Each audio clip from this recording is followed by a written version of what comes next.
Sometimes it takes.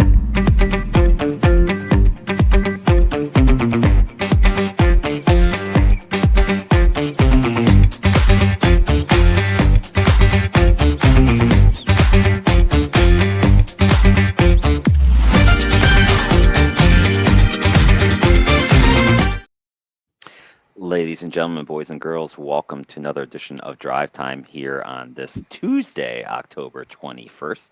I'm joined, of course, with Showtime Sarah and the one and only Scooter. How are you guys doing today? Good. I had school today. My brain's dead. Well, I'd worked today, but I can't use that as an excuse for my brain being dead, unfortunately. I've been busy. I worked yesterday in the morning, got off at 2 p.m., drove from Wilmington down to Dewey Beach, did an event there for 3 hours, and got to sleep at about 11:30. Woke up at 6 a.m. this morning, drove the hour and a half back up here. I worked again, and here I am now. So I may look a little tired. That's a full day for you there, Scooter, for sure. Yeah, you look like you had a busy, fun weekend. Yeah, it's good times. Good times. But it was work, but it was good times. A lot of travel. That is always fun for sure. Well, but hey, we have fun. So, but sadly, we got to start off with a little sadness here. So, over the weekend, running back Doug Martin, most famous for his days with Tampa Bay. He had one season with the then Oakland Raiders. Passed away at only 36. He had 5,356 rushing yards in his career. Two-time Pro Bowler. Of course, won a Super Bowl for Tampa against the said Raiders. You know, I remember that Super Bowl very vividly because we could not stop one Doug Martin. Was battling some mental health issues, and I think we'll just leave that part at that. There's a lot of speculation of what's going on with why he passed, but he's only 36, and it's just way too young. But he was a hell of a running back. He seemed to really love playing against the Raiders because he did it against the Super Bowl. And I remember, I think what might go down is still one of the greatest fantasy football games ever when he played against the Raiders in the regular season. And he had like 232 yards rushing, 4 touchdowns, a couple of receptions. Like, it was an insane point total that he did that day. And I remember that game so vividly because we could not stop him to save our lives. It was just crazy what he did. But anyway, another one gone way too soon. Yeah, very much so. Go ahead, Scooter, because I know that's kind of more in our time frame than it was Sarah's time frame. So. Yeah, I don't know if he was in that Super Bowl. I'm pretty sure he wasn't. No, I'm pretty sure he wasn't because he was only 36. So that Super Bowl was like 25 years ago. So that would make him really, really young to be. Have I really? But the Raiders played so bad they could have an 8-year-old run against them that game, and probably would get 50 yards. I might be thinking. Oh, that's right. I'm probably thinking of someone else. But I mean, it feels like it was that him. He was on that team because the Lord knows whoever it was. We gave up a lot of running. We gave up a lot of yards. That was a hard Super Bowl as a Raider fan to watch. Yeah, someone will come up there hopefully to tell us. I'll try to remember who that was. But like, I think one season he had something like 1,400 or 1,500 yards. I mean, he was one of the top running backs for a bit there, for a few years, anyways. Yeah, you're correct. It was 2003 when they beat the Raiders. 2021 is when they were in against the Chiefs. So, yep, you're correct. That was the one that they won was in. So yeah, so he did not win a Super Bowl with them because it was before and after. Right. He was. I don't believe he was in a Super Bowl because it wasn't in that. It was in like that bad Bucs era. Yes, he was the good Buck on the bad teams. That was Kirk Cousins. What was it? Code Red, where they were losing by like 21-0 or something like that, and it was you like that game, you like that, as they came back and won that game. Oh boy, that's funny. Well, Mike Evans played in that game and had a good game, by the way. He won't be playing this week, but he played in that game. Yeah, Mike Evans, he tried to come back against Detroit. That did not last long. So, Sarah, anything on Doug Martin? I know, like I said, it was a little before your football watching days. Yeah, I'm a little out of it, but like when I first saw like the headline, I was like 36. Like, it's just, I mean, I almost thought I was like, maybe I did watch him at some sort of point. But you've probably seen the highlight of him running against the Raiders. That was the one highlight that I saw everywhere on social media when the news announced of him passing was the 200-yard game and 4 touchdowns. So yeah, he had that great game. Yep. Yeah. Oh, Too bad. All right, so we get through that. Now let's get into some good stuff. So we'll start on the NL side, and I don't know if Anthony is joining us, but we do have to give Anthony his kudos because you remember last week on the show, he did say that the Dodgers were going to sweep Milwaukee, and they did. You know, I'm not surprised that the Dodgers won this series. A bit surprised that they swept them.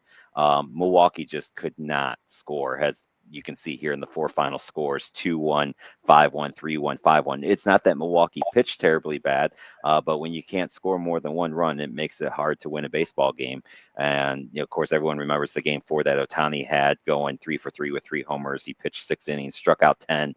Maybe one of the greatest, playoff one person, because he pitched and hit, so you just don't see that much anymore. So the Dodgers, at least in this series for sure, seem to be very unstoppable. I mean, Milwaukee had won 6-0 in the regular season against them, but again, it shows the regular season really doesn't matter for anything. This series, Milwaukee just could not get anything going on this one.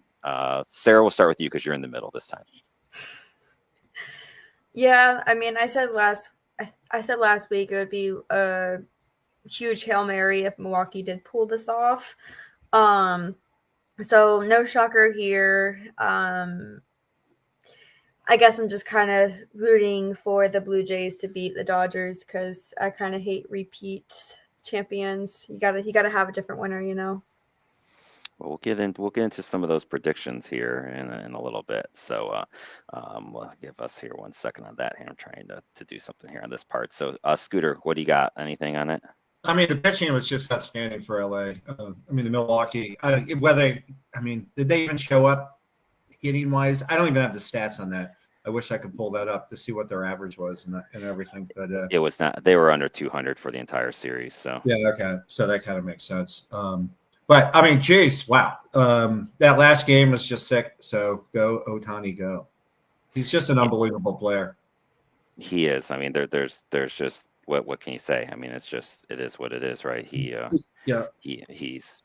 one of those great players. I mean, it just is what it is, and he's might be one of the ones that are earning these big contracts that we get into. And we'll get into more as we get further and further into this about the Dodgers and what that's going to do when we get into salary cap talk and when the contract goes up after next year. But so tip of the hat to the Dodgers and to Anthony if you do watch it later, because you did call this sweep and it happened. So over on the ALCS side, this was just a crazy series. It went 7. Game 7 was last night. We'll dive into that game 7 here a little bit more.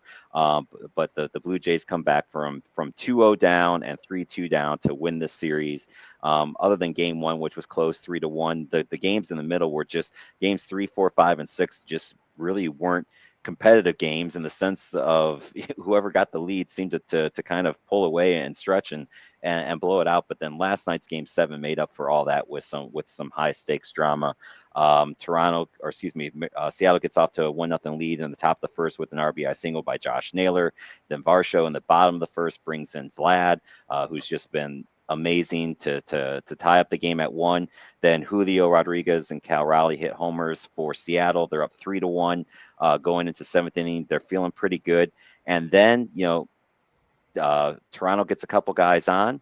They had an opportunity to bring in their great closer, and I know it's the 7th inning in the game 7, and maybe you're trying to maybe save them for the 8th and 9th inning.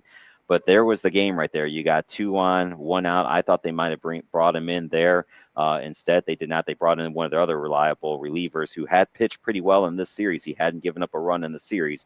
But, especially when you get to game 7 and you get where that guy's coming in for his 3rd, 4th time in the series, you start to recognize what you're going up against. And George Springer does what he does in the postseason. He hits a 3-run homer, gives Toronto the 4-3 lead.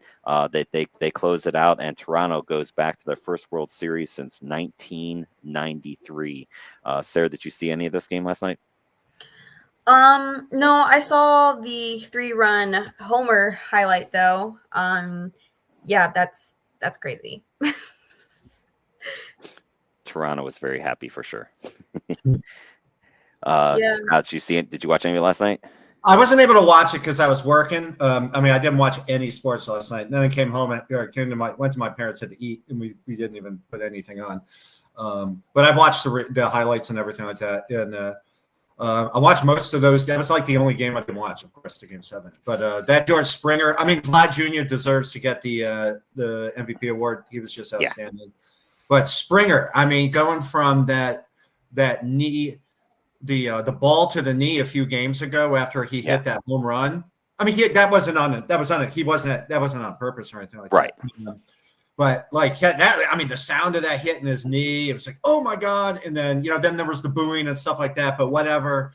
I mean, the fact that he was just like, oh, it's just a bone bruise. So he goes and just hits home runs. But the funniest thing is about the George Springer thing, you can put the Hartford thing down right now because he is from the Hartford, Connecticut area. And you know where I'm going with this. And so watch Springer play because watch his gloves, watch his batting gloves, okay? So his batting gloves are Hartford Whaler batting gloves. In fact, those gloves are going to the NHL Hall of Fame in Toronto after this series is over, no matter what happens. I did see that. And the funniest thing was when he got hit in the knee, they probably showed that replay like 10 times. And if you look at his cleats, he's wearing Hartford Whaler cleats. They're blue and green. Well, I will bring up a little thing for Hartford a little bit later on in the show, too, when we get to our drive to the net segment. But the other thing, too, Vlad Guerrero did wear Toronto Blue Jay jersey into the stadium in Game 7. And there's a lot of talk about in Toronto's last 5 Game 7s that the Maple Leafs have been in, that they are 0 for 5. So did Vlad help out the Toronto Maple Leafs by wearing the jersey and maybe helping to break the jinx of a Maple Leafs jersey in the Game 7? I was a little afraid for him at first. I was like, oh man, they're down 3-1. This is not looking good for Vlad's choice of what to wear in. But he helped break the Maple Leafs jinx too in the Game 7. We will see. But I feel it was Edward, what's this guy's name? I just had pulled up here. Bazzardo. That's the guy that gave up the home run to Springer. And I feel bad. I feel bad for Seattle because they played really well this whole entire. It was a great series. The Seattle fans were great. I mean, I was torn because Seattle's got Josh Naylor, which is a Cleveland connection.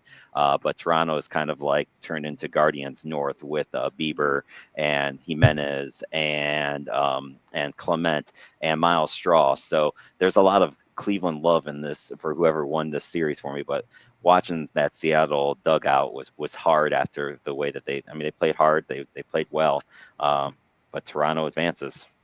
I must have ended my fantasy baseball season with 6 Toronto Blue Jays on my team. They have so many good players on that team. Hey, on the offensive side, pitching as well, by the way. Yeah, they got a couple good starters. Their bullpens where it gets a little suspect, but Bossman BJ checking in poor Seattle. Yeah, I agree. It's similar to when Detroit lost to Seattle in their Game 5. Like you almost felt bad for Detroit that somebody had to lose that series, because that game last night was just so good, and it's what playoff baseball is supposed to be. Mm-hmm. And Seattle, unfortunately, this time for them comes out on the other end of it. So that leads us to our World Series. Now, the crazy thing, and this is, Midnight Rider and I have our love of the commissioner, Rob Manfred. Someone's going to have to explain to me how, and I get the NLCS was maybe going to end tonight because tonight would have been their Game 7, but someone's still going to have to explain to me how we don't have Game 1 of the series until Friday. Like both teams now sit until Friday.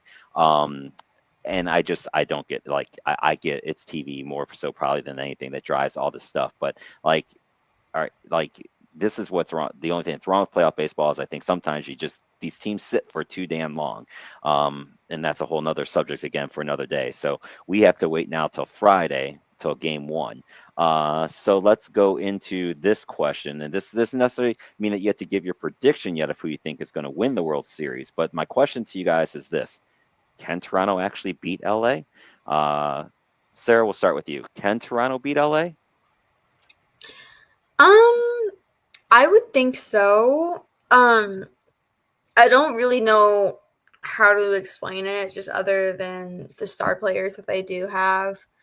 Like I really think their pieces all together will help them in the end. If you think about it, I mean, at least for Dodgers wise, the name all I hear about is Ohtani. Ohtani can't carry a team forever, and maybe it's not the sole reason. Again, I'm not huge into the players behind it like I am hockey or anything, but I definitely think Toronto has a little bit more pieces and just everything that they have, their offense, their pitching, their defense, it's all pretty solid. So I think having an altogether solid, solid team over a good player that gives you great pitching and obviously offense, there's one that outweighs the other. Okay. Scott, do you think that Toronto can beat them? Well, first to go back real quick to the game on Friday, the Thursday night game for Thursday night football is in Los Angeles. It's the Chargers playing. So there could be. I mean, the baseball game's in Toronto. So I mean, the scheduling wouldn't have hurt anything. Yeah. However, there is the thing. Do you really want people to watch these games?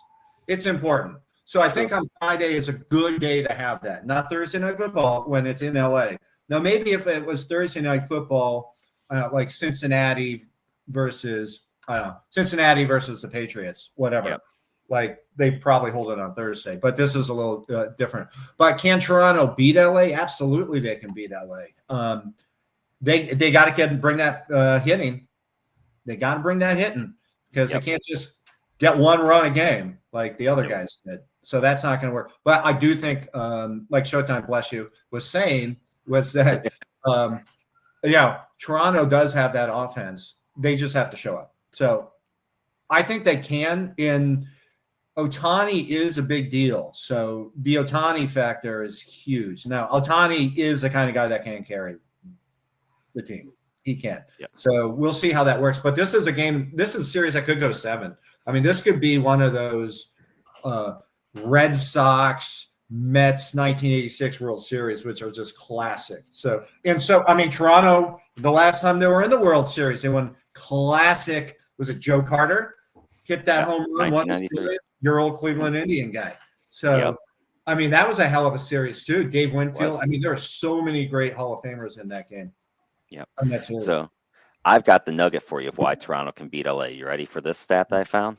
This is amazing. This is a great stat. All right. So 4 different times. So this is technically the 5th time, but the 4 times prior, a team that has won took 7 games to win the series, to win an LCS since it went to 7 games, is playing a team that swept a series. So in this case, it's obviously Toronto that took 7 games and LA that took 4 games. Do you know that the 4 times before this, the team that took all 7 games, that took 7 games to win their LCS series, won the World Series? So there you go. That's pretty good one. Nice poll.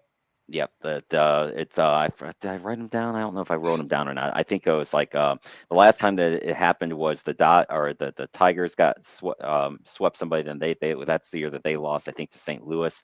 Another one was the year when the Dodgers beat the A's. The A's had swept the Red Sox. The Dodgers beat the Mets.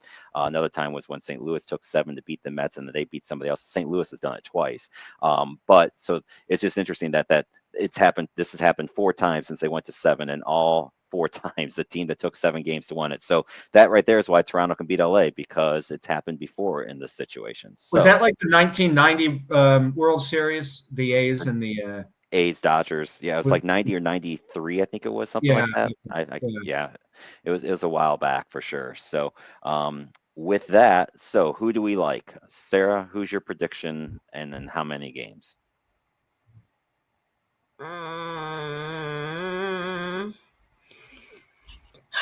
I feel like LA is going to win it in 6, but I'm also rooting for Toronto. Okay. So your brain says LA, but your heart says Toronto. Yeah. I think that's fair. Scooter, who do you got? I think Toronto wins in 7, and I think they may jump out to a 2-0 lead. Really? Yeah. I like that. That would be fun. I think that would put the baseball world on its heels. Doesn't mean, when you run out to a 2-run lead, that doesn't mean you're going to win the whole thing. Nope, it does not. I've seen the Braves. They were up 2-0 against the '96 Yanks, and they went down 4 straight. They got crushed. So, well, and the 2 games that the Yankees lost was at Yankee Stadium. Wait, is a baseball up 2-0 different than a hockey up 2-0? Because hockey up 2-0, you usually win the series. It doesn't seem to hold as much in baseball as it does in hockey. Like in hockey, yeah, you're up 2-0, you're usually feeling pretty good. It seems, but it does not seem to hold up for whatever reason in baseball quite as well as. I mean, it's still pretty. I have not pulled up the stats. I'll have to find it when we get into the series more next week. But of the teams up 2-0, if they get up 2-0 and what the records are. But I know in hockey it's like almost 80%. Where if you're up 2-0, you win the series. I don't think it's quite that in baseball. I think it's more like 65, 70%. But I don't know the exact numbers. I'd have to look it up, but I think it's definitely lower. This is my view on it. Vlad's batting 442, Ernie Clement's batting 429, and of course, they got Springer batting well too. It's all about can Toronto get enough runs to keep their pitching in it, because we know what they're throwing out. Like, I mean, Snell, Ohtani, Glasnow, these guys all have ERAs. Shohei has the highest ERA at 2.25 between those three guys. I mean, Snell's at 0.86 in his 3 games that he's pitched, and he's pitched 21 innings. Glasnow is at 0.68 in his 13 innings that he's pitched. I mean, LA's pitching, especially their starting pitching, is amazing. So can Toronto be close enough to get into LA's bullpen where they're not quite as strong? They still got a good bullpen, don't get me wrong, but it's those starting pitchers for Toronto or for LA, and that's where it'll be curious to see. I think if Toronto can get on them early, because that's where I really wish this game 1 was starting like Thursday night or Wednesday night for Toronto's sake, so that they're not sitting around either. But now both teams are going to be sitting for 3 days. LA is going to be sitting for almost 10 days by the time the series actually starts. So will that delay affect them anything? And I think that's where that whole 7-game, the team coming off the 7-game does sometimes have the advantage off the team with a sweep. But ultimately, I think it's not going to be enough. I think LA is going to win it. I do think it could go 6 or 7. So I'll say LA in 6. I'm kind of with Sarah. That's what my brain says. My heart would love to see Toronto win this series for numerous reasons, but I just don't. That LA has not lost a road game in these playoffs. So it's an uphill battle, I think, for Toronto for sure, and that payroll. All right, so that's it for baseball. Anything else on baseball before we get into some football stuff? Should be a fun series, I think. I hope so. I hope it is fun. That much is for sure. And I am definitely rooting for Cleveland North. So we'll see how that goes. I always have to start with Kent State, because Kent State did a Kent State thing in their game this weekend. We were up 10-0 in the first 5 minutes in Toledo, and then we gave up the next 45 points to lose 45-10. So Kent State. There's one thing that is Kent State's going to be bad, and they were bad. That they went back to the normal stuff, and they played BG this week at home. That should be equally terrible. So I expect another throbbing like this. I actually got excited because they were only down 17-10 at the half too, and I'm like, hey, they're keeping this thing respectable and close. And the next thing I know, I looked at the score, it was like 42-10. I'm like, well, that escalated quickly. I was doing a Ron Burgundy watching the score of it anyway. So there were, of course, some upsets. It started on Friday night with Miami losing to Louisville at home. Arizona State, who just recently fell out of the top 25 when they lost to Utah, beat a then undefeated Texas Tech, and then UAB took out Memphis, who just got into the rankings, which I thought was kind of weird anyway. But that was really it as far as the upsets where you didn't have a ranked team taking on a ranked team. Obviously, the big one here is Miami, and the implications I think sadly that's going to have for the ACC. I think the ACC is looking at a one team only when we get into the playoffs. I think whoever wins the ACC is obviously going to be in. I just don't know if Miami and maybe Georgia Tech, I think it's going to be those 2 teams right now, it looks like, are the top 2 in that conference, unless Clemson somehow, plays their way back into it. I just don't know if both of those teams get into it with the ACC and their rankings of their teams. It's not like the SEC where you can have one loss and be okay. I just don't know that that exists for the ACC right now, how it is going. Scott, any thoughts on it? Miami could get in. I mean, Louisville's 19th, or at least what were they? They're 19 now. I should down say. 19 now, yeah. Okay, and they only lost by 3. I mean, Carson Beck has definitely thrown himself out of the running for the Heisman because he threw 4 interceptions. I mean, Forget about it. You're done with that. But he can recover, and if they win out, they have a chance to win out. And if they win out, they should make. I mean, I think they're like ninth in the country right now. So I mean, Yes. one loss, they weren't blown out. Okay, so they lost the Schnellenberger Bowl. That's funny. I mean, there's that too. Not that that really matters any, but yeah, Miami can come back. There's a lot of younger folks that don't know what you're talking about when you're saying the Schnellenberger Bowl. So that I bet there's a few people like, what are you talking about? But anyway, he used to coach. However, you know, Miami went from this to Louisville. So yes, he did.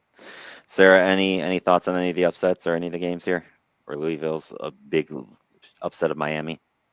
How did Memphis get rated again? They were around they were ranked 24th at the time, but I saw that and I was like, okay, well technically it's upset, so I put it in there, but like that's not one that matters.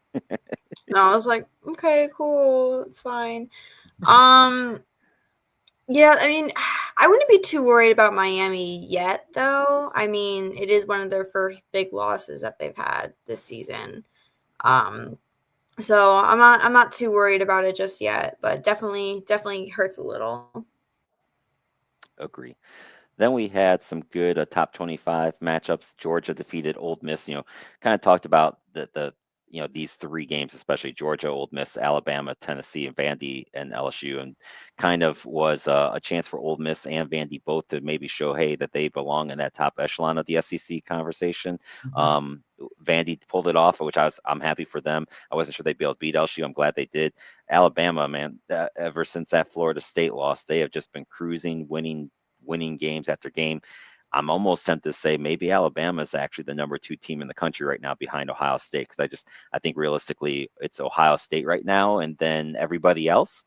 But I know there's a lot of love for Indiana and I get it, but the teams that Alabama's had to beat over these last 4 games just doesn't compare to the schedule right now in the Big Ten. With it's basically Ohio State and Indiana until those two meet in the Big Ten championship. We'll see. A big win for Notre Dame over USC to keep their slim playoff hopes alive. I think they've got to win out and get some help, and they had to beat USC. And BYU's still sitting there undefeated as well. So we got a few undefeated teams, and we'll get into that when we show the top 25. They took out Utah, who's been floating around that 20 to 25 all.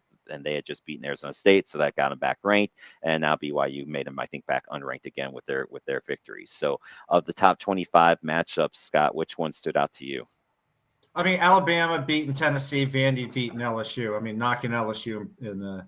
I mean, I don't know if they're out of the playoffs yet, but I mean, LSU, they could be looking better. But Georgia, I mean, those are huge wins. Notre Dame, BYU, they were all huge wins for them. So that keeps them in the running. But LSU. I think starting next week, and this just give you guys a heads up for a homework assignment. I think next week what we'll do on our show, we're going to do our own top 12. Like what if the season ended after the results next week, who are the 12 teams that are in the playoffs? So you guys can get ready for that. We'll start that next week to give you guys time to prepare and pick who are going to be your 12 teams that you have in. Remember with that too, you got the what's the one team that always gets in that's not as highly ranked, the best of 5 or whatever. Yeah, the top of the non. Yeah, they may not do that anymore. I think that may have been just for the bowl games. Yeah, I think so. Yeah, I think it's just I know the 4 big ones, they're guaranteed in, but they're not guaranteed the top 4 seeds anymore. They're just in. So we get to seed them where we think that they should be. But you have to pick who's going to win the 4 big conferences and they're in, and then the non-5 is at least in as well, which I'm not sure who that would be this year. I'll have to look. Like last year was Boise State, obviously. So so get that ready for next week. We'll do that on next week's show. Cool. Awesome. That would be fun, I think. Yeah. So here is the current top 10 for both sides. There's really not, but it's kind of the closest I've seen these 2 polls. Ohio State, Indiana, Texas A&M, Alabama, Georgia, Oregon, Georgia Tech, Ole Miss, and Miami of Florida all make your first 9. In the coaches poll, Vandy is number 10 at 6-1, and in the AP, BYU is number 10 at 7-0. But the top 9 are all the same for the first time. So that's kind of interesting that the 2 polls are matching up this closely together 7 weeks into the season now. So I don't really think there's anything that's a surprise there. I kind of think A&M would still be above Indiana in my personal view, but I got 1, 2, and 3. I think is pretty easy. I'm a bit surprised that Georgia Tech is still only sitting there at 7, but I can't really argue with the 3 teams. I think the 3 teams that are above them are probably better, and probably the same thing with BYU. BYU is going to have a chance a little bit later on to show they've got a couple more bigger games coming up too in their schedule to maybe move up. But I think these teams are all solid where they're at. Anything there that stands out to you that's a surprise, Scott? I mean, not a surprise at all, but I'm just, again, I'm loving Indiana. They're up there 7-0. They won 38-13 against Michigan State. Mendoza, who's right up there with the Heisman, he had 4 touchdown passes, over 300 yards passing. So good on them. They're the team we should all be rooting on, unless you're like an Ohio State fan. I get it. Oh, I think I'm okay with Indiana winning, honestly, because I think it sets you want Ohio State and Indiana both to be undefeated when they play in the Big Ten championship. Yeah. And then obviously the winner of that is going to probably be the #1 overall seed. The loser is obviously still going to get in, especially both teams are undefeated. Indiana's got, they got UCLA at home. Then they go to Maryland, which could be an interesting game. Then they get Penn State, and who knows what Penn State is right now anymore. Then they go to Wisconsin, which Wisconsin is not the Wisconsin of old. And then they end with Purdue. So I think maybe the only 2 games there that could be a possible hiccup is Maryland and Penn State, because they're both on the road. But they should take care of UCLA, even though UCLA is playing better lately. I like their schedule. Their schedule leans towards them being able to get in there for sure. Yeah, I mean, they're playing. It's funny because Maryland, UCLA, because they're all in. I mean, UCLA is now in the conference, but Maryland lost to UCLA, and they also lost to Nebraska by 3. So it's not like, there's Maryland's this big juggernaut. Oh, plus they lost to Washington too. So they're not very good. No. To be honest. Sorry, guys. Sorry, Maryland. I agree. They're not. They should be okay through that game. I don't trust them. I mean, and Ohio State's got similar. They've got a bye week this week, and then they play Penn State, which, again, who knows what Penn State is going to be by that game. Then they have Purdue. They also play UCLA, Rutgers, and then, of course, the game against Michigan, which, Michigan does not seem to be quite what they were, but that was the case last year, and they still, lost to them. So Michigan is probably the one game that you look at on Ohio State's schedule and say that's the one where you're going to have to, see where things go with them and how they do. And last thing I'm going to say on this is just with Indiana, okay, Ohio State, Alabama, Georgia, those are all big schools, big football schools. They prove that they can get it done. Indiana hasn't proven it. So they could go and lose to Maryland. Yep. But they could go in there, and they should go in there and win by 20. But we'll see. Agree. Any thoughts on the top 10, Sarah? Okay, I have one hot take and then just 2, just a fun fact. This is the first time since 1947 that Vanderbilt's been in the top 10. Ooh, way to find that. Nice, Bugs. I like it. Which is crazy. I mean, I'm kind of rooting for it. I don't know how to explain this part though. With hot take, I feel like Texas A&M. I know they're ranked number 3, but I feel like they're still underrated. Not like they need to be higher than Ohio State and Indiana, but I feel like they're only up there because of their obviously ranking. But what's going on in Texas A&M? Because it's actually, that's crazy. Indiana too, but Texas A&M being 7-0, I feel like it's just a little underdog, a little underrated story. I think what's probably hurting them right now is just they've yet to get to their meat of their schedule in the SEC. Now that's about to change because they did barely beat Arkansas, but that's a road game, and Arkansas can come up and beat anybody. But they play at Mizzou this week, which we'll get into that. Then they have South Carolina. Then they get Samford somehow. Then they play Texas.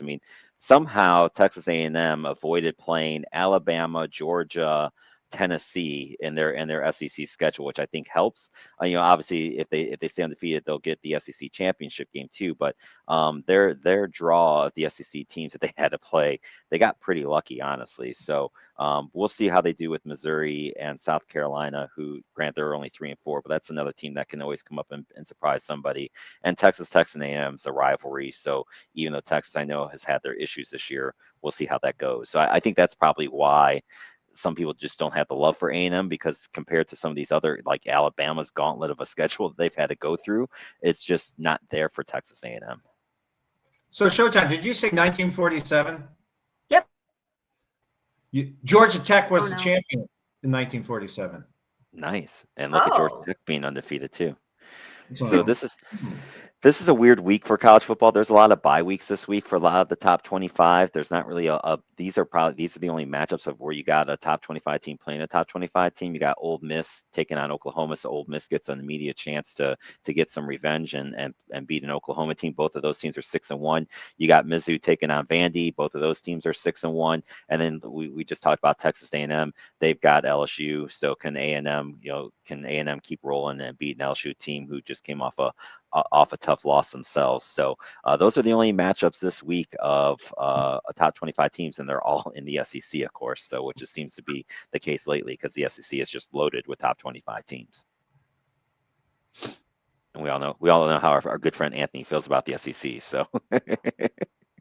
All right. Any thoughts on any of these matchups? I really don't. I think the home teams are probably going to carry the weight in these, but it wouldn't surprise me if obviously if A&M beats LSU. I think that's the one road team that's got the best shot. I don't trust Ole Miss, and that's why I said going into last week it was time for these schools to kind of show up. What's interesting is Mizzou and Vandy is kind of both of those have been schools that are like been close and need to prove it, and now they get to go up against each other to prove that they belong, and the winner is going to be 7-1.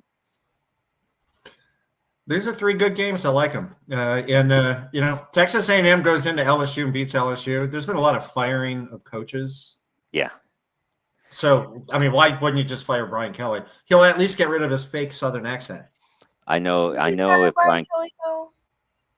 Could they? Well, I know that would make Midnight Rider very upset if they fired Brian Kelly. He probably won't. But he might be drunk that next show that he does if they ever fire Brian Kelly, because I think he would be very, very happy about the family, as he loves to talk about when he talks about that. So I could listen to Midnight Rider do his Brian Kelly impersonation all day long after a loss. That was good stuff over the weekend. If you didn't see the Sunday morning show, Sunday Morning Rise, check that out just for watching Midnight Rider talk about the family when LSU lost that game. Yeah, that's great stuff. All right, let's get into some NFL stuff. The Bears, my surprise team. Granted, it's only New Orleans, but they won, and they're hanging around there in the playoff playoff picture. We'll show where we're at with the standings, but I don't really consider that to be a surprise. Indy just keeps on winning. They keep showing, they keep playing these teams, and I think people keep thinking that Indy isn't for real, and they keep just knocking these teams off. Then we had the comeback, of course, in Denver, where Denver was down 19-0 going into the fourth quarter, and they scored 33 points in the fourth quarter. The Giants missed 2 extra points. Denver wins that game 33-32, and just craziness. I know for our Commanders fans, we'll dive into this a little bit more here in a second. But Dallas just 44-22 was the final score, but it honestly didn't feel that close watching that game. Maybe it was just me, but not having any skin in that game, for lack of a better term. Just didn't feel like that was a close game at all. And then last night, kind of a surprise to me, not that Detroit won, just how they beat Tampa Bay 24-9. I mean, granted, Tampa Bay is a walking wounded team right now, that if there ever was one, but that score still kind of surprised me. I thought that was going to be a 45-35 last team to score wins type game, and Detroit's defense showed out last night against a really good Tampa team. So Sarah, we'll start with you this time. Any thoughts from any of the NFL games that surprised you or that you found fun or interesting? To let you know how interesting this week was, I had Gentleman Jack text me on Facebook saying I screwed up royally this week. 8 wrong picks. Don't get too far ahead. Yeah, you're doing very well, and I think aren't you in second behind? I am Boss in Man? second. Yep. I think you're a game behind the Boss Man BJ. So you guys are doing very well. I've struggled the last couple of weeks too. I've been picking too many upsets. I just got to stick with what works, what worked early on in the season for me. But that's a whole different story. But no, I mean, when you were in Europe, me and Scooter were going on this Indy train. We've been supporting it for a very long time now. I love it. It's great. Daniel Jones, Indiana Jones. It's a great party. I thought it was funny seeing the Giants choke around a little bit. Definitely interesting. I don't know if you also put it on here, but I mean, not that I expected the Raiders to win, but dear Lord, that was that was bad. I did not put the Raiders lacking the can because I come to expect Kansas City to beat the Raiders. I don't think that's any real new news. The Raiders have lost like 10 in a row against Kansas City. I was a little surprised it was 31-0 only because the Raiders did just beat Tennessee, and I thought maybe they would give them a little bit of a game. I don't even know if they ever took a flight out to Kansas City. I don't know. I was baffled by that. I mean that's a coach firing loss. How bad they lost that game, but I was cautiously optimistic about Geno Smith and Pete Carroll. When this season began. But I don't know. Maybe it's just any hire that the boy wonder seems to make immediately turns to garbage, and I don't know. I don't know where this team is heading. To be honest with you, I just don't like that. It's a rebuild. They're not using now. It hasn't helped that Bowers has been out, and they also didn't have Jacoby Myers, so they were missing two of their better weapons. But they didn't lean on Genty at all, and I thought that would have been a play. But we'll leave it at that. So, Scooter, any thoughts from you on the NFL games? Yeah, well, I mean, the Bears New Orleans game, there was a lot of wind, there's a lot of rain. It was nasty. I think the same kind of weather's going on in Cleveland. Yes. Spencer Rattler, who was going into that game with he was going in with a 92 quarterback rating, barely throwing interceptions. He threw 3 interceptions, had 2 fumbles. I mean, the weather just got to New Orleans, who's better than they looked. Their defense is actually okay too. But the Bears, they took care of it. They got those wins going on now, so good on the Bears. Indy's real. They're the best team in the league. All right. And I mean, definitely best team in the AFC. So they're real. I mean, who knows how far they'll go? They'll probably lose the first game in the playoffs. But Denver and the Giants have nothing to be ashamed of. Besides, probably they'll fire Dable. But by this point now, they're not going to right now. But they shouldn't. I mean, you're going to lose games like this when you're trying to build up the team. Young guys have to learn this stuff. I mean, I just don't know how far Scadaboo's going to go. I mean, with his head. Playing well, though. Yeah. Yeah. But he's doing great. But Denver, I mean, Denver is a force to be reckoned with. How about that? Denver versus Indy AFC Championship game. That could be fun. That's awesome right there. Dallas, Washington. I totally picked Washington to lose this game. I thought they'd lose by 15. So they lost by 22 or something. Everything 44-22. They got doubled up. So I was not so shocked. Going to be interesting. I was not so shocked because there's always a problem. They go into Dallas in most cases. And Dallas puts up points. So and it wasn't that the Dallas defense showed up. They did a little better. They switched their philosophy a little bit. So that helped them out big time. But you got Jaden injured a little bit. He may not play next week. Mariota had to finish, and there was an awful interception in there. And then Detroit, Tampa, I didn't see that game. I totally fell into the Tampa trap, if you will. I thought they'd win, but the injuries just caught up on them, and Detroit's a very good team. Our good old buddy Jeff Nail rubbing in for me on the Raiders, adding in this little nugget. At least you have Kenny Pickett. Thank you, Jeff. Who glove Kenny? Yeah. Who knows? Maybe we'll see him here soon because Geno Smith has not been good either. I would put in Kenny Pickett. I would put in Kenny Pickett because he has performed. I mean, he already has at least a full season under his belt starting. When he had to come in and play for the Eagles, he did well. Yeah. Okay. It can't get any worse. I mean, I don't know why you would keep Geno Smith in now. I don't know.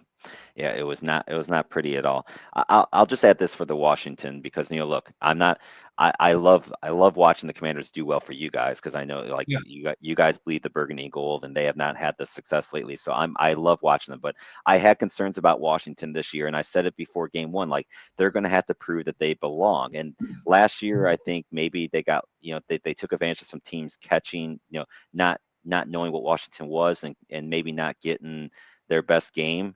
That's not happening this year. Washington's not sneaking up and surprising anybody anymore. So now teams are game planning for that. And now Washington's going to have to show another level of compete. And I think Washington has been out game planned these last few games at the beginning because how many games have Washington been down 10, 14 points early? Yeah, and And yeah, they came back against the Chargers, and that was a great comeback. But that is not a recipe for success in today's NFL. Getting behind 14 points, it just normally it does not equal good things. So I think the Commanders got to kind of refigure out who they are and get back to that. Like they're not running the ball at all, or not running the ball well anyway. I'll say, and and their defense needs some help, and their offense isn't giving them enough help. So we'll see. I mean, if Mariota starts a full game, he's a good quarterback. The key is though, he can't get behind, because if he gets behind where all he has to do is throw the ball and you can't take advantage of his legs, that's not where Marcus Mariota is at best. So coming into that game where they're already kind of behind, where he had to throw the ball, that's not a good recipe for him. But you can start a game with him where he can use those legs, and he can look. I mean, he beat the Raiders earlier this year, so he's proven that he can do it when he starts a game. So I think you're in a much better position. This is not a true statement, Jeff. No one should put me in before Kenny Pickett. That is not a recipe for success. Go back to that Washington thing. In the preseason, I picked them to win 9 games. People, there were people, oh wow, they're regressing. I said, no, they weren't regressing. They're not going to regress. What it is that they played a last place schedule last year. Right. They played some really bad quarterbacks last year. They won some games they should have lost last year. And I mean, it was a great season for them. And I said, this year is going to be tougher. They got to, they're going to have to play that second place schedule. And teams are, like you said, they're going to be ready for them. And they, as you can see in the beginning of the games, they are. Agree. So let's take a peek at these standings here and what this all means. So this is the AFC standings right now. The surprise probably of the AFC is the New England Patriots at 5-2. I did not necessarily see that coming so they are technically ahead of Buffalo. The rest of that AFC East is just bad. Then you got the North where the Steelers are still up on, but here comes Cincinnati right behind at 3-4 after that big Thursday night win earlier this week. The Colts comfortably ahead in the South, and then the fun is in the West, which I think everyone kind of thought the AFC West was going to be this, and it is turning out to be what it is, where you got Denver at 5-2, the Chargers and KC at 4-3. So it's going to be fun, but we're getting to that point now where you got to start looking at the standings when these matchups hit, and see how that's going to play out. So can New England stay on top of the AFC East? That's going to be the fun question, because I did not have New England at 5-2 on my bingo board through 7 games. Sarah, what do you got on the standings there? Any thoughts on anything in the AFC that surprises you? New England being 5-2. Because literally Buffalo technically isn't far behind. They had a bye week, so it's fine. I'm sure they'd probably get back to the lead eventually. But the fact that those are the top 2 teams, I guess that actually makes sense thinking about it. The AFC North, Baltimore just being at the bottom of the league, that's just insane. I don't know if it's just an injury thing going on with them, or they just have completely forgot how to run the ball or whatever, but that is yikes. I think that's one of the most shocking teams that's actually doing bad this year, because everyone had them, AFC. I think we all said they were going to win the AFC North. Exactly. So that's shocking. AFC South, Indy and Jacksonville being on top, you gotta love it. And then AFC West, definitely a very interesting little mixture. I do kind of like that Denver's on top right now though, but LA and Kansas City is closing in, so it's a close race. And if you're a New England fan, this is their next few games. They play Cleveland at home this week. Then they get Atlanta, which who knows what Atlanta team's going to show up, right? And that's at New England. Then they have to go down to Tampa. That's going to be a tough one. That's one of those ones. Hey, they win that. Then they get the Jets. That should be a win for them. Cincinnati, they got to go to Cincinnati. Now Cincinnati might be better now with Flacco there, but that's still a winnable game. Then they get the Giants, and then finally they get the Bills. So they've got a good stretch of games here where they should win arguably 4 of the next 6, and that gets them to 9 wins. And we could be talking about the New England Patriots in the playoffs this year. I think the most interesting division here is the AFC North. Now, all Pittsburgh has to do is lose to Green Bay, and Baltimore wins, they're only 2 games behind. Yep. For week 8. And if Cincinnati, Cleveland wins, I mean, and it's not like Pittsburgh's, it's not like it's guaranteed. It's not. Cincinnati plays the Jets this week, so at home. So right. I mean, and like as you say, Cleveland goes to New England, but I mean, New England's still in the process of. I mean, they should be able to win that game. But if Cleveland runs the ball like they can with Judkins, jeez. Yep. And there's no reason why the Ravens can't beat the Bears at home. I mean, the Bears can go in there. I mean, they're on the streak, but this is total trap time. Yeah, could be.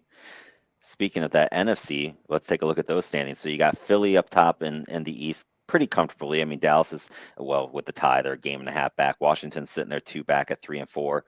The NFC North, which is I think everyone thought was going to be that division, and it's proven to be. You got Green Bay at top at 4-1-1, Detroit next at 5-2, and there are those Bears at 4-2, hanging around that playoff line. And then the South, you got Tampa at 5-2, Carolina probably a surprise at 4-3. I don't think a lot of people thought Carolina would be above 500 7 games in. And Atlanta, the Dr. Jekyll and Mr. Hyde team of the NFL at 3-3, and then the Saints round that out. And then you got the crazy NFC West with 3 teams at 5-2 between San Francisco, Seattle, and the Rams, and then Arizona at 2-5. So, Sarah, you look at these NFC standings, what's your surprise of those? First gotta go with the home team, the Carolina Panthers. I was talking about it with some coworkers. I think the last time that they had a winning record or like a non-losing record was when Cam Newton was still on the team. So let that settle in. Yeah. But NFC East is a very interesting combo. It makes sense to me, although I kind of wish Washington and Dallas would swap because I like watching Dallas struggle, but it's whatever. NFC North, I would say, is definitely the most competitive out of the NFC divisions. I mean, that's not a shocker there to anybody, I think. Green Bay being on top, and then you got Detroit right behind, and then Chicago is also right there. Minnesota, I don't know how to feel about them. I mean, they're literally not bad, but they're not good either. But they're still somewhat in the fight here. So it's a very interesting combo you got going on in the NFC North. NFC South is almost in a way of how you expected it to be. Of course, I think a lot of people expected Carolina to be closer to the bottom. So the fact that they are actually doing better is great. Of course, I mean, our winning record was because we beat the Jets. So I don't really know how much that applies. But oh, we lost him. Wi-Fi issues. It's okay. Keep going. Yeah, but I was looking at the thing, and then what's the last one? The NFC West, I think. Yeah. Oh my God, who even is in the NFC? San Francisco is 5-2. Oh, see, that's shocking because they're super. They have a lot of injuries still, because it's San Francisco. They're starting to come back too, so it's like the because I think George Kittle's coming back. I think. Yeah, but they got Juwan Jennings. He was out, now he's back, and so you're starting to get these guys coming back a little more. So yeah, good for that. And at some point, what's his name? Brandon Ayuk will be back at some point, but he won't be great. At some point. Yeah. Who else was it? I think it was also the Chargers is freaking AFC. I don't remember the freaking. I haven't hosted the show. No, that's not like Arizona, and then the Rams doing. Rams are Rams. Seattle. Yeah, I mean, I don't know. I feel okay about the NFC West. It's not crazy, but I mean, everyone's doing their own thing. I think in the NFC West. What about you, Scooter? Well, I think the most interesting thing, if you look at both of the conferences, is that the NFC is so much better than the AFC. I mean, I don't think New Orleans is 1-5 or 1-6, whatever it is, but better than that. They're not extremely horrible. You look over, you see the Jets, they're bad. Miami, they're bad. Tennessee, they're bad. Sorry, Matt. Vegas, they're awful. And Arizona, they have some talent on the team, but it's not there yet. So they're not bad, but they have exciting games. But I mean, you look at okay, so you have Kansas City, They're always going to be good right now, but in Indianapolis is the best team, which is a question mark big time. But you look over at the NFC. I mean, teams are playing hard. Teams are playing well against each other, and so it's just interesting the conferences. So I mean, right now, I mean, we even look at so Baltimore's 1-5. I think they're a better 1-5 team than they actually haven't been but they can be. But I think the NFC is if you're going to find a winner in the Super Bowl, it's the NFC right now. Mm-hmm. For sure. All right, I might be back. Can you guys hear me? Mm-hmm. All right, lost a little connection there. So, thanks for carrying on until I could get back in here. That's the fun when you're not at your home sometimes. So, don't worry, Scooter. You do not offend me by saying the Raiders are a bad team. Like I am well aware of how bad my Raiders are, and I thought they were going to be a good team. So I'm with you, and it's just it's unfortunate for it being your team. Yeah, that's okay. The one thing I've gotten used to is the Raiders being bad. Like, and it's sad to say that because I think the NFL is better when the Raiders are good. I think it's a better league when the Raiders are relevant, and unfortunately, that just has not been the case for a long time. It is what it is, right? Mm-hmm. All right, well, let's get into some hockey stuff, right? That's what we all love. So we're 2 weeks in now. The big game last night, Vegas played Carolina. Vegas knocks off Carolina for their first L of the season. Colorado and Vegas are they have not lost a game in regulation. They've lost a game in overtime. So Colorado 5-0-1, Vegas 5-0-2. Maybe a bit of a surprise since we last talked about Florida being 3-0. They are sitting there now at 3-4. You got Detroit at 5-1, Washington at 4-2, hanging in there. San Jose is our only winless team at 0-3-2. Tampa, a bit of surprise, is at 1-3-2. We'll get into some of the individual stats here next, but before we do that, Scooter, what are your surprises or not, or what do you see in 2 weeks into the season that you don't like from any of the teams? Well, I think it was surprising that Florida went 4 straight. I think, I was talking to my brother about that. He's like, yep, we've lost 4 straight. Not too good right now. But, it should be expected that that's not going to continue. So We'll put that there. Teams do have bad streaks. Tampa won 3-2. Okay, that's a little odd. I think it's awesome that Detroit's 5-1. I mean, that's sweet. Like you said, the Raiders, it's always good in the NHL if Detroit's if they're meaningful. Agree. And they deserve it, and it's great. And like I said with Washington don't count out Washington. Do not count out the Caps. So they're a good 4-2. Agree. And I'll get into I think a big reason why they're 4-2 when we get into some of these individual stats of a certain goaltender that's playing very, very, very well. Sarah, what are your thoughts on the teams and where we're at right now? I mean, I know us being Carolina fans, I'm kind of ecstatic that we're 4 or 5-1 when you think about it. This whole road trip, they've not had the best defenseman in the league, and Slavin, they just lost Gostisbehere too, and they don't have one of their better goalies, and and they're still winning games early on despite the injuries. So I'm not too worried about our Canes with the first loss coming to Vegas last night. What are your thoughts on any of these teams right now, 2 weeks in? Yeah, I mean, as you can see, I'm yawning. I only stayed up until like the second quarter last night trying.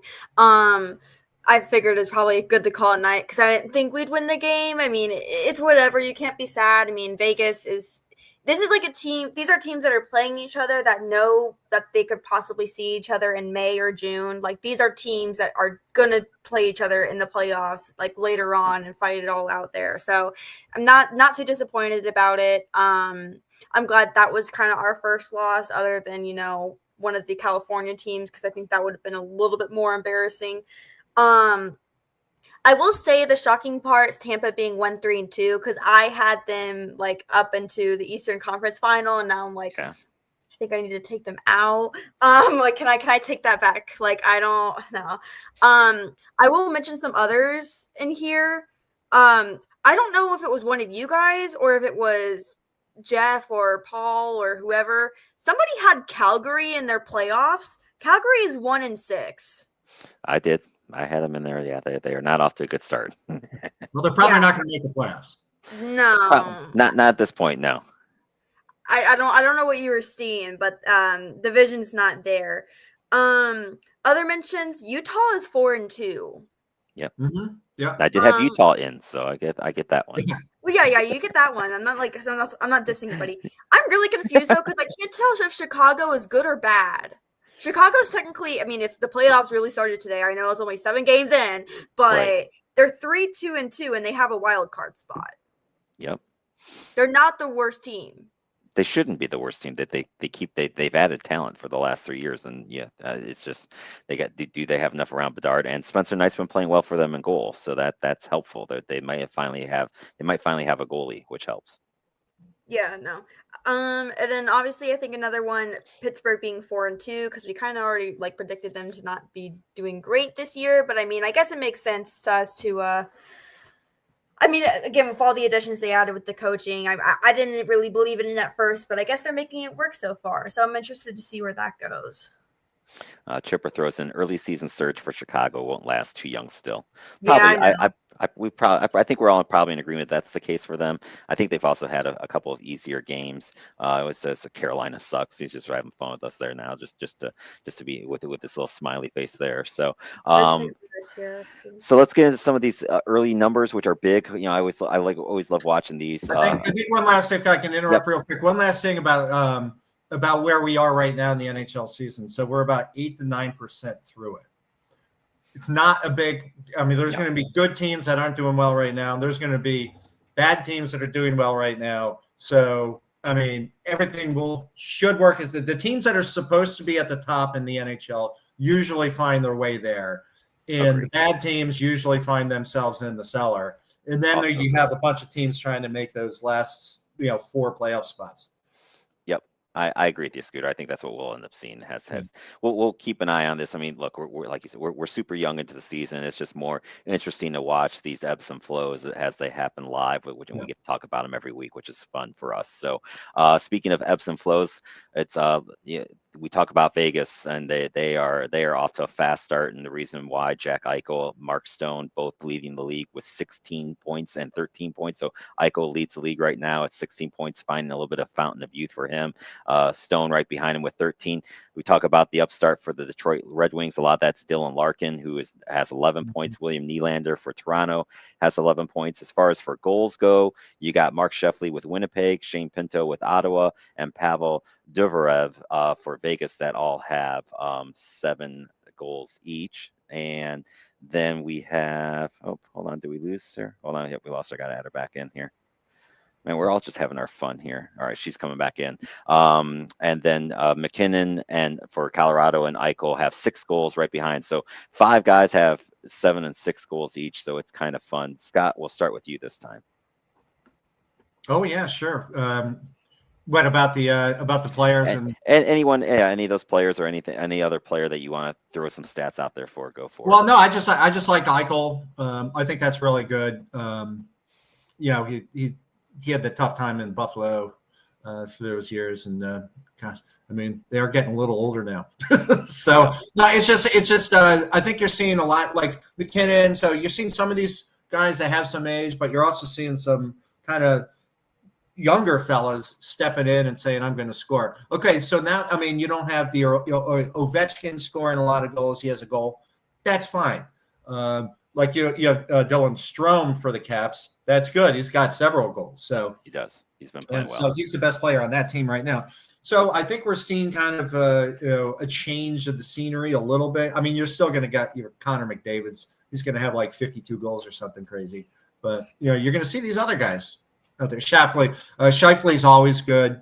It's good to see him like being able to consistently do this again. So agree.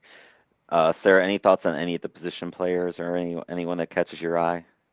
I will say, I mean, obviously Jack Eichel being on top, but 16 points? Yeah.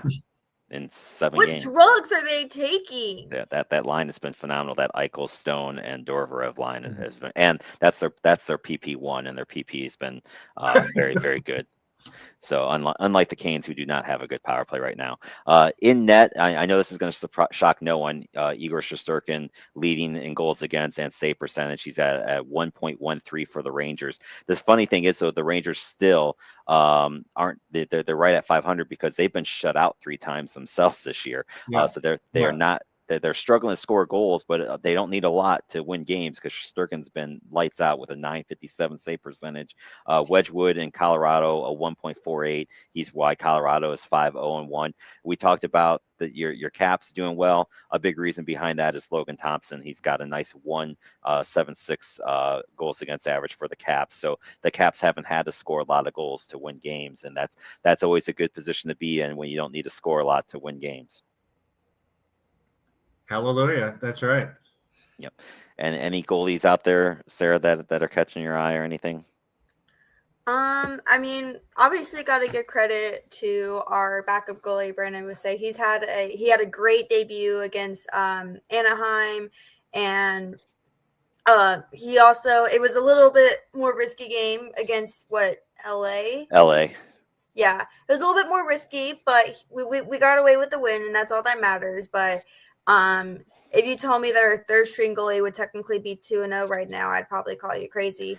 But I love those stories of a guy that and he's paid his dues. He started in the East Coast Hockey League, went to the American Hockey League, got waived this year, and then the Canes picked him up because you have to have the third goalie, and then PK gets hurt, and now you're starting in your first game, and then he goes out and he wins it. So he had his family there, which is always good to see. But you love seeing these 27-year-olds that don't necessarily have the easy road that get in there and then do well. Exactly. I'm also watching the LA game. We've already had two scenarios with goaltender interference, and I get confused about it every single time. Although it kind of made me realize that I don't maybe like Kings fans because they were booing about the call. For those that don't know, I can't remember which LA player it was, but he was right by the blue line, and Bissett was back there, and Bissett got bumped up into the chin and went down, and then they scored, and then obviously the goal got waived, no goal, and then they're booing. It's like, why are you booing? He clearly got nicked in the chin where he cannot play. Like, this is, I get confused about goaltender interference, but this is clearly goaltender interference, right, Dad? I thought it was, but look, it's you understand when it's the NHL, of why it happens this way. So you want me to explain goaltender interference for you real quick? Yes, please. I can do it for you. Okay. Please. So when it goes to Toronto, this is what they do. They bring up this wheel, goal or no goal, and you spin it. and you spin the wheel, and you see what happens. And so in this particular case, if this play is being reviewed, it's a goal because that's goaltender interference in the NHL. They spin a wheel, and whatever comes up on the wheel, because you can't determine logic based off of anything with how the NHL looks at goaltender interference. So this is how I believe they do it in Toronto. They'll show you the video of all the videos of them looking at the footage, but the guy behind the scenes is spinning a wheel that says goal or no goal, and then that's what determines it. There you go. That's goaltender interference in the NHL. That's good. I like that. That works out well. No, remember the good old days when there was not only was there goaltender interference, they gave you 2 minutes in the box for goaltender interference. Yes. That's so people like Claude Lemieux just can't knock over a goalie and go no goal. So they would knock over the goalie and go, you are also going no goal, and you're going to the box for 2 minutes. Chip put in. Can we go back to that? Yes, I know. Chip put in it's almost as bad as the catcher interference in baseball and flip a coin, right? And then we're getting some laughing faces at my goal, no goal, quick, and that came to me at the top of just awesome. right there. So I appreciate that, Juan. Thanks for checking in and thanks for enjoying that. But yeah, I don't think I'm too far off in that. For anyone that really follows hockey, you know that there just is no rhyme or reason behind that at all. All right, so we've covered our hockey. Oh, I did want to bring in this real quick. Colorado announced they are going to be wearing their Nordiques jerseys against the game against Carolina. So Carolina is actually busting out the Hartford jerseys on the road. So you will have Quebec against Hartford in the next game, bringing back a couple of the old school jerseys. So if you catch that, that's going to be Thursday night's game. Catch out, you'll see in my view, still the best hockey jersey ever in the Hartford Whalers, especially if they wear the greens. The green Hartford jersey, I just love it to death. It's one of my favorite jerseys of all time. And you get to see the old Quebec Nordique jersey, which is also a pretty solid old school jersey. So it'll be nice seeing those jerseys out on the ice again. Well, it's WHA, you know. So you're like, I mean, is Winnipeg going to wear the Winnipeg? Actually, it would be, I guess, Utah. Yeah. I don't think they're going to wear the Jets jerseys. No, they can't. And Edmonton, they just wear their own jerseys. But I think it's kind of cool. I mean, I'm not going to watch the game. I think it's kind of cool, but I do remember back in the day, you know, all these people love the Whaler jerseys and love the logo and everything. And I'm with them, right? It's cool. But back in the 90s, before they moved, they were considered dull and corporate. Yeah. And so the Whalers actually looked into, when your Peter Carmanos looked into changing the logo. And I mean, they did change the color from green, Kelly green, to the dark blue. Right. And they're like, and they were thinking about bringing in the Detroit Whalers or the Michigan Whalers. I think it was the Detroit Whalers jersey, which was a happy-go-lucky whale with a hockey stick. And so they were thinking about doing that because it was just the Whalers were always considered too corporate looking. The logo's horrible. And, 20 years later, 30 years later, people think it's the greatest thing on earth. So. I've always loved it. So I love how the H and the W and how it forms the whale tail. It's just well done. It's a beautiful logo. And the colors, I love the green. More teams should wear green. That the green jerseys are good to me. They always pop and they always look good. But see, I go so old school with that. I go into the WHA and I love the Whaler jerseys in the World Hockey Association. Either whether it's just green and white or green, yellow, and white. With the harpoon. That's what whalers do. They kill whales. Let's not think that it's a happy whale. The whale is dead. Right. And that's we true. use them for oil. So that's what whalers do. There you go. All right. Now the moment that we've all been waiting for. Yes, we've talked sports, but Showtime Sarah, it's time to give us the update for Dancing with the Stars. Who got eliminated last week? Okay, so last week was dedication night. We talked about it a little bit of who was doing what and who their dedication was. So rightfully so, nobody got eliminated this week, or last week. It is actually on in 2 hours, and I'm pretty sure what's going to happen is they will be doing a double elimination. Uh-oh. But I don't really know exactly. I will go over some of the scores though. I actually have to look at the actual scores and not my scores. Well, I guess I can look at both. I scored Alex highest and Danielle highest because, I mean, hello, she literally did a cute little drive to the Boy Meets World intro with the one and only Bill Williams. It was super adorable. He wasn't actually dancing. He just sat in a chair. And then they did a little drive around him. And then at the end of the dance, he turned around his paper and it said A+. It was really cute and really fun. I loved it. It made me so happy. He is 98 years old, by the way. Yeah, 98 years old. So I really didn't expect him to break out into a jive or anything, but what he gave us was great. I loved it. I'm trying to think of what else. Surprisingly, I technically didn't cry, but I just kept telling myself how much I want to cry over Robert and Whitney because, it's a dedication to his mom. The transition in that, it was a beautiful piece, beautiful dance. It was great. Jordan and Ezra, Jordan Childish, she dedicated it to her dad, and the dance was just beautiful. It was very edited, and even during the little package that they had before the dance, it was a very wholesome moment, I would say. I'm trying to think of what else there was that I enjoyed. A lot of the other ones, they're super cute. This just goes into the judging though. The highest scores of the night was Dylan and Daniello. So the Dylan Efron, Zac Efron's brother, got the highest of the score. And then also Alex and Val was right there, Robert and Whitney. And then where is it? I know it's in here somewhere. Whitney and Mark also were right behind there. I talk about the judging all the time, but it's just become really bad because you can just kind of see the bias happens into this. I put it on my phone this time because I didn't have my notes near me. Let's see here. There was one where was it? So Whitney, the Secret Life of Mormon Wives, for those that don't know, there was this whole cheating scandal with her husband. She dedicated her song to her husband. So I guess it's like, okay, cool. It's a story. Like, you guys got through it. You guys fixed your issues. But somehow she got a 9 for that, an 8 from others. But I said 9 from bitch because it's Carrie and Anabe. Carrie and Anabe is just extremely stupid. But this just goes into it. Robert and Whitney, dedicating it to his song. Like, this was like one of the most. Oh, yeah, there we go.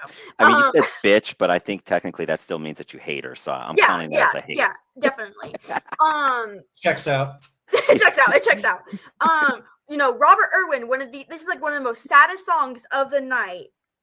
Carrie Ann gave him an 8, but he got 9s from everybody else.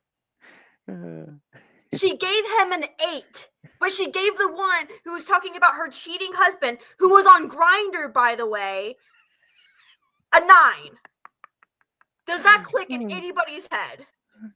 Not mine. You're bringing the heat tonight. I love it. This is great. And I don't know if you saw Midnight Rider. He was looking forward to this. He said yes, he didn't miss your Dancing with the Stars update. So you're making Midnight Rider's night with this. So did anyone go home last week, or was it a non-elimination? Well, this is what I'm saying. Like, I think either tonight it's Wicked Night, so it's going to be very fun. John M. Chu is actually going to be the guest judge on it. Oh. I can pull up what they're all doing. But it's probably. Let's see here. I'm trying to. Elaine Hendricks is doing Defy Gravity, so that's going to be fun. Or is she doing? I don't even know, honestly. I think she's doing Defy Gravity. No. What is she doing? Load. But no, it's going to be very fun for tonight. I want to say it's going to be a double elimination since they didn't eliminate anybody last week. But. That's what they do on the Food Network, shows. If they don't eliminate somebody one week, that means 2's usually going home the next week because you gotta stay on schedule. So yeah. So let's see here. I gotta pull it up. Jordan she's doing Rumba to For Good. Danielle, she's doing No Good Deed. Alex is doing What Is This Feeling? That's a good one. This is kind of like where I talked about like a couple weeks ago, where Dylan Efron was dancing to Milkshake by Kellis. He's doing this thing again where he's trying to be like, oh, I'm not that great. He's dancing to I'm Not That Girl. Okay. That's a man. Well, so he's not. That's. I got nothing for that. I can't. I got nothing for that comment. Austin Powers. It's a man movie. It's a dude. Andy's is kind of fitting. He's dancing to One Short Day. Scott Hoying, he's dancing to The Wizard and I. Robert Irwin makes sense. He's doing Dancing Through Life because hello. Okay. That makes sense. Jen, she's doing As Long As You're Mine. Whitney's doing Freaking Popular. And yeah, Elaine's doing Defy Gravity. So it's a very nice set tonight. The only one that's confusing me is Dylan, because why are you dancing to I'm Not That Girl? Because all right, so let's do it this way, Sarah. So if 2 are going home, who are the 2 that you want to see go home? Okay. I think I know one of them. Well, I can't send Carrie Ann Anabe home. She's the judge. Well, no, but I mean the one that I think you want. That thing. So that thing. So this isn't exactly one that I want to go home, but Andy Richter, he's had a great run, but I just have a feeling like it's not great. He's had lower scores. He hasn't even gotten a 7 yet. So I just have a feeling that tonight's the night. So One Short Day fits it because this is his one short day on his last dance, which I am going to be sad about, but it's fine. I can't fight it anymore unless I would be shocked. I'd love to say that I think Whitney does go home, but I just feel like one, the votes are gonna get her, and just she is a good dancer because she does have dance history. Like she has a whole degree in dance, so I'm not gonna be clearly upset about it. I will say, just voting wise, I feel like Danielle is on the chopping block. But it's kind of hard to say. I feel like it's between Andy and Danielle, and then obviously I kind of wish for Whitney to go home. But I'm just gonna probably have to settle for Andy and Danielle, even though I will be sad. But if I can get Whitney at least out of one of them, I'll be fine. But yeah, it'll be interesting to see how it goes today. Honestly, seeing that Dylan's dancing to I'm Not That Girl, I don't know how he's going to get ranked. So maybe Dylan, but he's also been dancing super good. Like even his dedication dance was really good. So I'm very conflicted on that because I'm like, okay, you did good, but now you're doing this thing where you're like, I mean, I love feminism, but it's just weird when a guy's doing it because I'm like, what point are you trying to get at right now? Like, I don't get it. Am I supposed to get it? I don't know. No, me neither. But there you go. There's our Dancing with the Stars update by Showtime Sarah, and she delivered. She brought some heat today. I like it. So, she brought the love for Carrie Ann and Anaba. I mean, that was good stuff right there. Good job. I love it. So, there we go. So let's. I just love that they brought old, Kit, the Knight Rider car out. They did. They really. That's awesome. Yeah. No, I don't know, but they, but they brought should've. out William Daniels. Yes. I think that's great because it's interesting. Real quick that I said last time that he was married for a long time to his St. Elso co-star, who his name is Bonnie Bartlett. So get this. They were married in 1951. That's 4 years before Marty McFly went back in time. They've been married for 74 years. Wow, God bless them. Yes, no kidding. That's well done. I like that. I mean, I can't last 2 years. Hold on, I'm trying to pull up the part where they end the dance, and then he just gives them an A+. He's just standing. This is the start of the dance. My thing's being loading, but he's just standing there, and then they come out, and it's really fun. I'm trying to figure out if it. Yeah, they just start doing. It's very fun, and I'm trying to see if I can get it to the end without it loading too much. Hold on. See, and they go back, and he's sitting in his chair, and they're hugging him, and he turns around his paper, and he gives them an A+. It was very cute. We'll take it. Very cute. Good job. He was also in the Army, the U.S. Army, by the way. There you go. I knew you had that kind of facts for a Scooter. As always, you're on top of that, so that's what we love. All right, next week down the road, next week's show we're going to be back on again next Tuesday at 5 because my guy that's helping me on basement Monday nights seem to be really good for him, so we might be on Tuesday nights for a little bit until we get this basement work done, getting ready for the grandbaby's arrival coming up here in December. So we're going to break down the World Series because we should be 2 games in because they'll have Friday, Saturday night. They should be off Sunday, I believe, and then maybe a Monday game. So we might be 2 or 3 games in. Of course, we'll recap the week that was in football and hockey and see where we go. I do want to mention real quick too, because obviously there's Dancing with the Stars tonight, but the NBA does start tonight as well. So we do have a couple of games tonight. Who's playing tonight? I think it's the Lakers and Warriors, if I remember correctly. And there's another game too. I'm pulling it up here real quick because I forgot it. And I already took it down my notes here. And the Rockets and Thunder start tonight. So the Thunder defend their championship tonight. Now look, the drive time crew here is probably not your go-to crew for NBA stuff. I do want to give a shout out to the guys last night. If you haven't watched it yet, they did an NBA preview show. So if you are a fan of the NBA, check out the show that they did last night. They had like a 5-guest panel. They broke everything down from top 10 teams, the best teams in the East, the best teams in the West, some player updates. That is your source if you are a huge NBA fan. But we are a show too, so we'll give our predictions. Sarah, who do you got for the NBA Finals? I didn't do much research into this. It shows how much.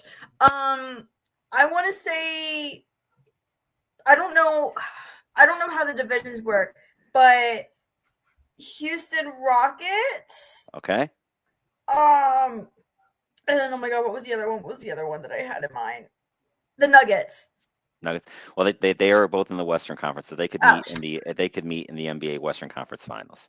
Okay, hold on. I have to think on the Eastern of who. Boston, is Boston still Yes, good? I hate Boston could. Boston, but Damn it. All right, hold on. I'm sorry, I didn't mean that slip. That really just slipped. I don't. Sure. It slipped. No, that's okay. You said it. I will say though, I will give credit. I don't know if Dallas is going to make the playoffs, but Cooper Flag, baby, let's go. I know he's from Duke, but I have to give kudos because he is going to be. I'm excited to see how he plays. That'll make Gentleman Jack happy because he's a big Duke fan, so he loves Cooper Flag, so he'll have that fun.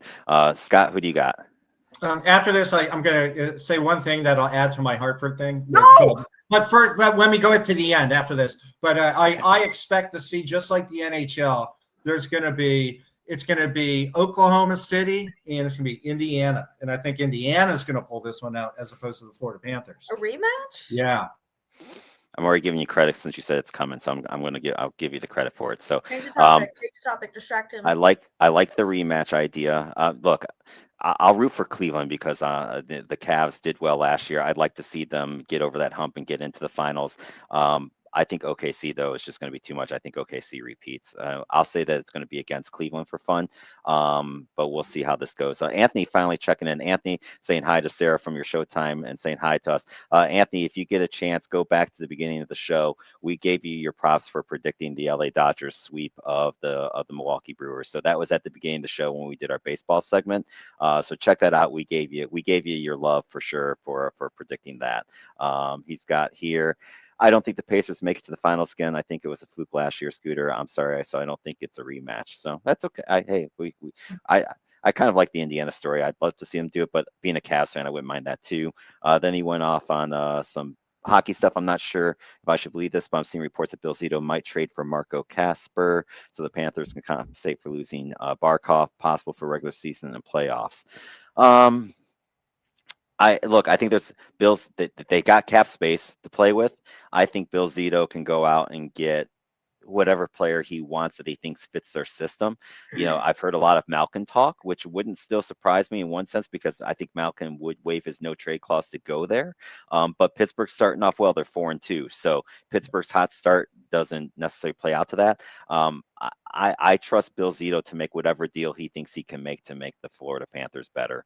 He's proven that he can do it, and he's got the cap space because clearly Barkov is not going to be ready to go at any point in time this year. So he's got that money to play with for sure. And I think he had 2 or 3 extra millions sitting aside too. So yeah, I'm for that for sure. Scooter, what you got? Let's get the Hartford thing in. What are you going to say about Hartford? Yeah, this will be my closing statement is that my family had to say goodbye to my 96-year-old step-grandmother on Sunday. She passed away. She was doing great up to about a week ago, but her 97th birthday would have been Saturday. But she was from Connecticut up in Hartford and lived also down in South Florida in the West Palm Beach area. And she and my late grandfather did a lot of help fundraising for places such as the University of Hartford, Hartford Hospital, University of Illinois. There's a hospital down in West Palm called Good Samaritan that they help fundraise for. And last but not least was the National Infantry Museum at Fort Benning.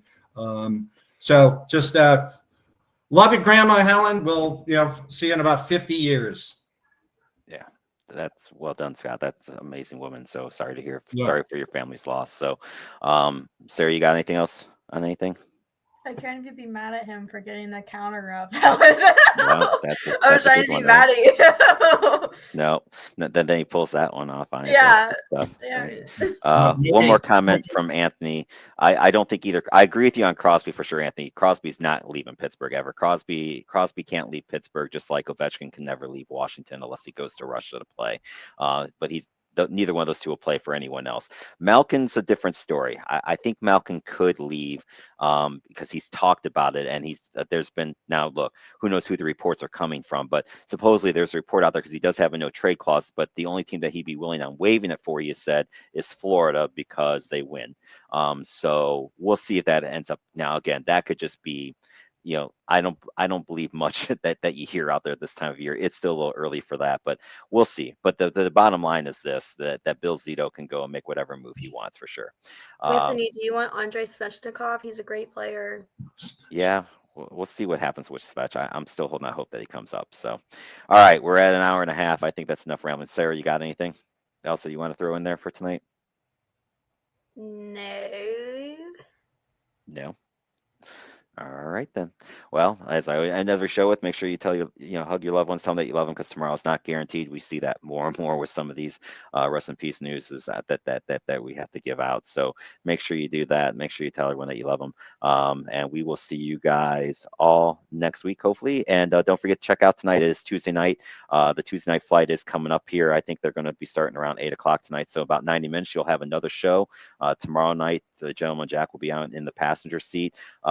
There's just lots of great shows here on the Sideline Junkies Network. So please, please, please check out all the shows. Give us all the love that you can and watch us. And we'll keep trying to give you good content as we can too. But it's a good time. And as always, I thank you, Sarah. Thank you, Scooter, for joining me. All right, everyone. Take care. Have a good night.